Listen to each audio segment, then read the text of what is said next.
Bienvenidos. Durante este video vamos a conocer datos acerca de la presidencia de Ernesto Zedillo, para así analizar la coyuntura macroeconómica de México durante su sexenio. Visto desde sus pasos, ¿me podrías platicar quién fue como persona el presidente Ernesto Zedillo? Ernesto Zedillo Ponce de León fue un político mexicano, presidente de la República durante los años de 1994 hasta el año 2000. Fue una persona nacida en el seno de una familia de clase media. eh, Tuvo sus estudios universitarios.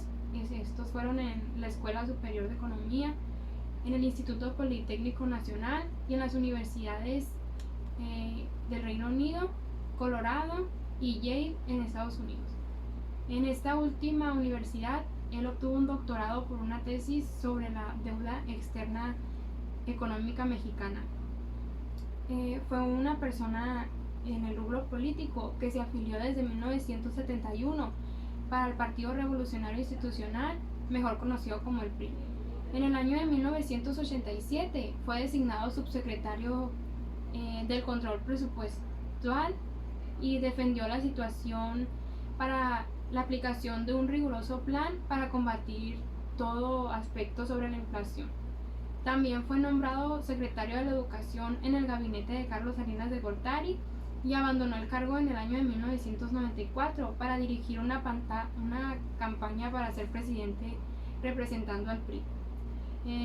Durante su campaña, Luis Donaldo Colosio fue candidato presidencial y durante el atentado del 23 de marzo de 1994, él fue pues el elegido para la presidencia de México por el Comité Ejecutivo Nacional del PRI y resultó vencedor por un amplio margen de convocatoria electoral durante el mes de agosto de 1994.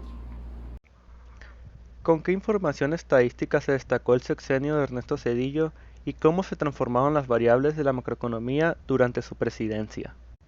Los aspectos que más destacan en el sexenio del año 1994 al año 2000 que preside el doctor Ernesto Zedillo son la detonación de una crisis financiera, que pone de relieve un problema estructural de primer orden, consistente en el refinanciamiento del crecimiento económico, el manejo de la crisis financiera primero en relación al endeudamiento externo y después en relación al endeudamiento interno, el control de la inflación que había repuntado en 1995 con una tasa del 52%, y su descenso de 1996 al año 2000. La reactivación del crecimiento económico después de la depresión económica de 1995 con un menos 6.7%, con una tasa de crecimiento promedio de 5.4% entre 1996 y el año 2000. El 1 de diciembre de 1994, el presidente Ernesto Zedillo asume la presidencia de un país a punto de estallar en crisis, la cual nos hizo esperar el 20 de diciembre de ese mismo año con una devaluación del peso, desatando así una de las crisis más severas del país, cuyas causas económicas, financieras y políticas. La devaluación del peso se dio en forma descontrolada en el momento en el que el Banco de México ya no fue capaz de mantener un precio en garantía del dólar, ante los efectos de una reducción drástica de las reservas internacionales y la enorme y creciente movilidad que han adquirido los flujos internacionales de la capital, considerando conveniente la adopción de un régimen cambiario de libre flotación.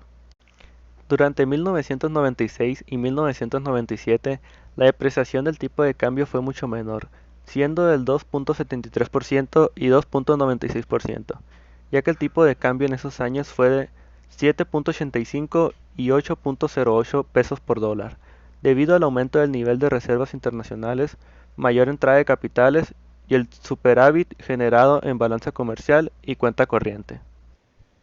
¿Qué eventos ocurrieron durante su presidencia? ¿Cómo se ha afectado México en el entorno social, en la política y en la economía?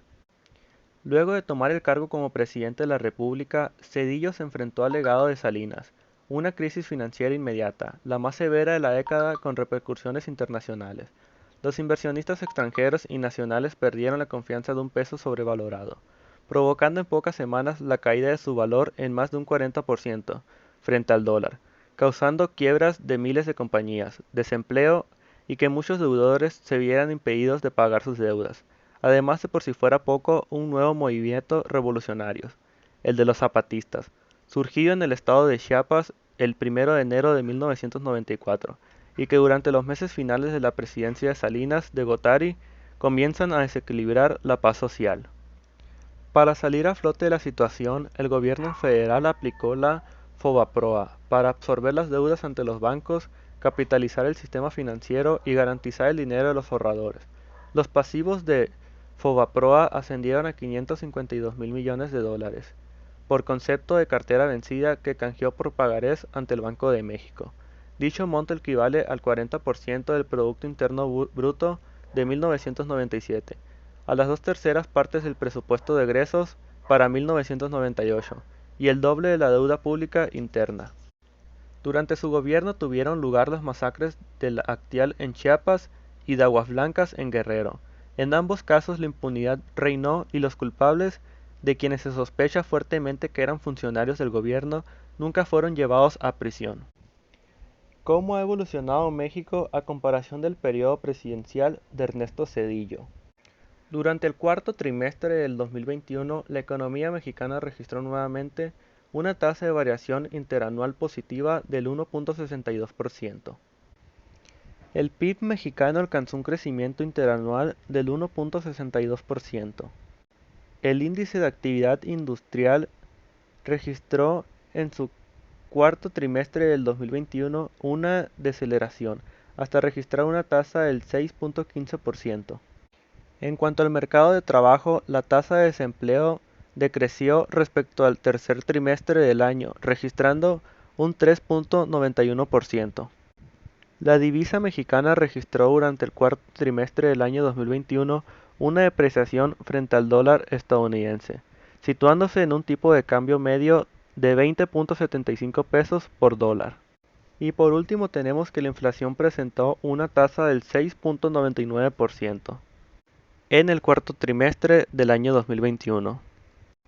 Como conclusión tenemos que conocer la economía en México, las herramientas y los productos financieros a nuestro alcance y aprender a usarlos nos permite impulsar el ahorro formal o el acceso a créditos competitivos para pagar la formación de capacidades humanas para incorporarse exitosamente como empleados al mercado laboral o para emprender un negocio.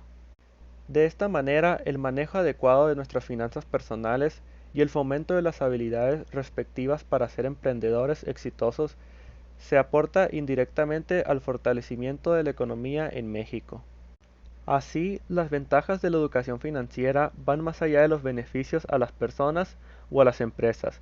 Es también un mecanismo de inclusión, de igualdad de oportunidades y de movilidad social, además de tener un impacto importante en la macroeconomía.